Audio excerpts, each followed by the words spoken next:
أهلا بيكم يا شباب. في فيديو النهائر هعلمكم خطوة بخطوة أزاي تضبط الساعة السمارت بتاعتكم مع تطبيق لاكسس فيت على الإندرويد. هدفنا النهارد إنك تقدر تستقبل كل رسائلك وإشعاراتك على الساعة، وكمان تغير الخلفية وتحط صورتك الشخصية. قبل ما نفتح التطبيق، أتأكد إن البلوتوث شغال. خطوة مهمة جدا هي إننا نفتح صلاحيات الموقع والتخزين.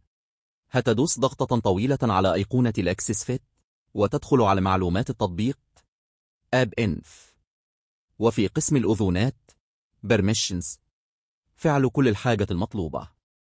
خلي بالك، اقفل التطبيق خالص من الخلفية، الشبابيك المفتوحة. بعد الخطوة دي عشان الإعدادات تتحفظ صح وما يحصلش مشاكل.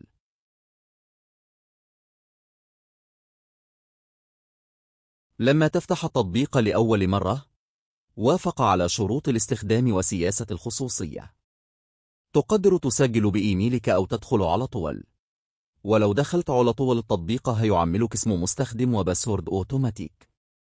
كمل بياناتك زي الوزن والطول وتاريخ ميلادك، وأنا هنا هحط أي اسم وأدوس موافق.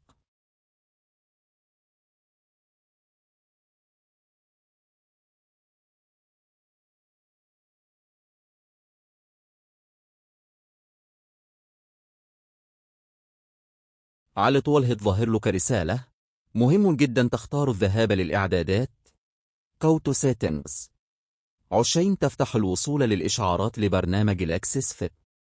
أول ما تفعل الزرار، ارجع تاني للتطبيق.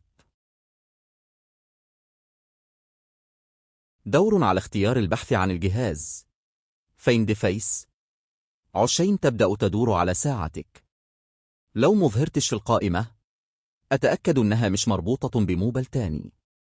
ولو المشكلة لسه موجودة، اعمل إعادة ضبط مصنع للساعة وجرب تاني.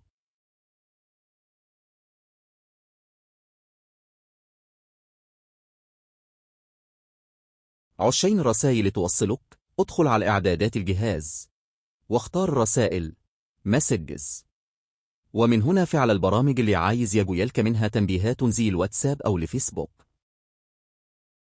عشان تحط صورة من الموبل، ارجع للقائمة الرئيسية واختار الديل. ادخل على ثالث اختيار اللي اسمه ديل، ودوس على اختيار صورة، ونقي أحلى صورة عندك. في الآخر دوس حفظ واستخدام وستن ثواني لحد ما الصورة تتنقل.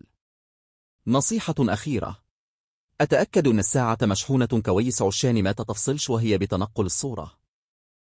لو الفيديو ده فادكم، هكون شاكر جدا لو اشتركتوا في القناة وسبتوا كومنت. سلام ونشافكم في الفيديو الجاي.